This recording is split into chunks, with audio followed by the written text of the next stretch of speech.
Hi guys, Darth Deuces here, back on our Star Wars The Black Series action figure review. Today, taking a look at the Star Wars The Mandalorian Ahsoka Tano, released in a recent wave of the Black Series. Again, this is one that took me a little longer to get for whatever reason, but I am not surprised that it is probably a popular character that people are going to want to buy the figure of.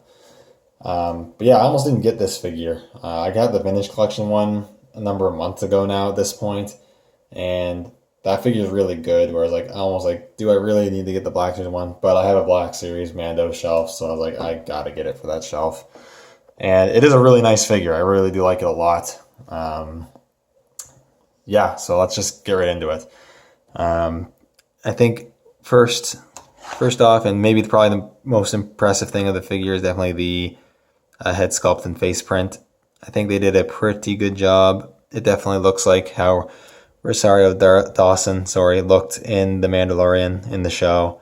I think the sculpt is pretty much down pat. I think the face print and paint that was used, I think, was done very well. And everything's really clean. The eyes, the lips, and the markings on the face all look really nice. The head tails or tendrils or whatever, the little markings here, I think I painted really well as well. And then the rest of the figure, I think the proportions, the details of the outfit, I think are all done really nicely. For the most part, the paint here where her skin shows in these little diamonds is a little sloppy, but it's not too bad. The gauntlets look good. Excuse me. You got all these little silver details and buckled details painted, which I think look real nice. You got the tied up in the back, which looks good. The baggy pants are sculpted nicely. Got a nice sculpted texture to them, and the boots as well, and the greaves or knee guards, or not knee guards, but shin guards rather. I think also look pretty good. All the colors look great. I think it's a pretty good looking figure. I know there's not a whole lot to say. You can kind of see it. I think the skin tone of the shoulders and the exposed parts of her torso and the face match up well. So that's good. It'd be kind of sucks when stuff like that doesn't match up, isn't consistent on a figure. That does bug me, but it's good here. So yeah, good looking figure. But yeah, definitely that head sculpt and face print is a highlight for this one. But for articulation, she's really well articulated, which is good because Ahsoka should be pretty nimble, pretty well articulated. You are going to have a fair amount of hindrances, however, in the head. You can rotate a bit. Can't really look down much and can look up just a bit because of the head tails. Do have some flex to them, but not much, so you're not going to get a whole lot out of that. Hinges in the shoulders move good, go about 90. Rotation, single hinges in the elbow move past 90, which is good. Swivel the wrists and up and down hinges on both wrists, which is great for lightsaber poses. A pretty decent torso joint, actually. It rocks around pretty good, goes back, crunches a bit, back a bit, pivots nicely, rotates nicely. Hip joints move quite a far away. This whole midsection piece is a separate piece and does flex fairly well, so it doesn't get in the way. And you can kick forward a decent amount. It's kind of cool how they engineered it. The swivel cut for the thigh is almost completely hidden the way it is because the plastic piece goes up. So I kind of like how they engineered that. It makes it so the sculpt doesn't look quite as broken up when you move that swivel joint, because in most cases, a lot of figures, when you move the swivel cuts, it definitely breaks up the sculpt. But that's good here. And you got single hinges in the knees, which are quite big because of the baggy pants, similar to the Tython Boba Fett, but they actually move really far. They actually move farther in than some characters that have a lot more slender, smaller legs. It's kind of funny. Just a swivel there, no swivel cut at the actual boot. Then you get hinges at the ankle, moves up just a bit, down a fair amount, and pivot. So pretty good articulation. You get some pretty good poses out of this figure for sure. In terms of accessories, she comes with her two lightsabers. You get the shorter Shoto and you get the longer saber. They both have white blades, and what's kind of interesting here is that they're translucent white, but they really went very white. It's a very strong, vibrant white, which I really like. It's not just like a clear plastic, so I think that looks actually really good. It makes them stand out a lot better. Like, for example, the Rebels Black Series Ahsoka, I don't like those blades nearly as much as I like these ones. These ones look really good. Hilts are also nice. They are painted silver with a bit of darker gray and blacks for some details.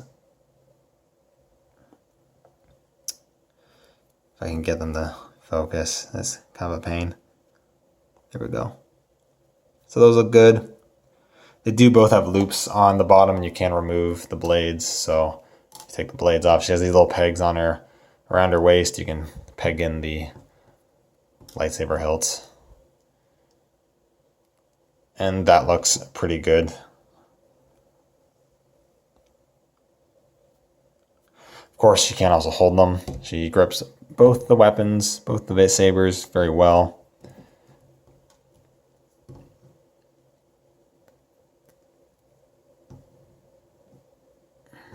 Put this one in here. Get rid of the reverse grip on this one. So yeah, holds the sabers very securely. You get a lot of great poses out of that, and I think it looks great. There are some other accessories I would like to have seen, mainly her robe or her cloak or poncho or whatever. She doesn't come with that. There is a 2-pack Amazon exclusive that comes with Ahsoka and the Beskar Mando, or Mando and his Beskar armor, and that version does come with the soft goods, but I haven't bothered to get that set because, one, I just haven't seen it listed on Amazon Canada, and because Amazon Canada is really bad when it comes to their own exclusives for some reason. And 2, I already have the Beskar Mando, so I didn't really see much need to get it. But yeah, I'll just do some quick comparisons, I guess. First off with the Vintage Collection figure. That was also released this year. Kind of have them side by side. I think they are both pretty much equally good. I would argue that the Black Series 1, the face print and sculpt, I think looks a little better, and the engineering of the figure is just slightly better.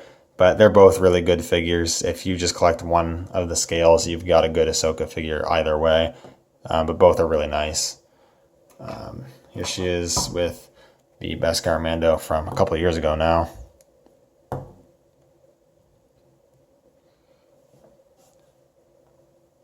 I think they scale pretty well. She's only a little bit shorter than him, which I think was accurate. And then for fun, here she is with the other Black Series Ahsoka that I have, the Rebels one. And the very first release of it is not without the face print.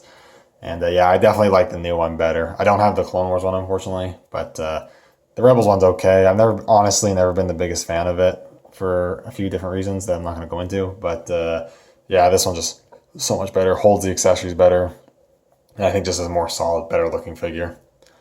Anyways, that's pretty much all I got to say about this one. So thank you guys so much for watching. Let me know what you think down in the comments below, and I'll see you all in the next one. May the Force be with you.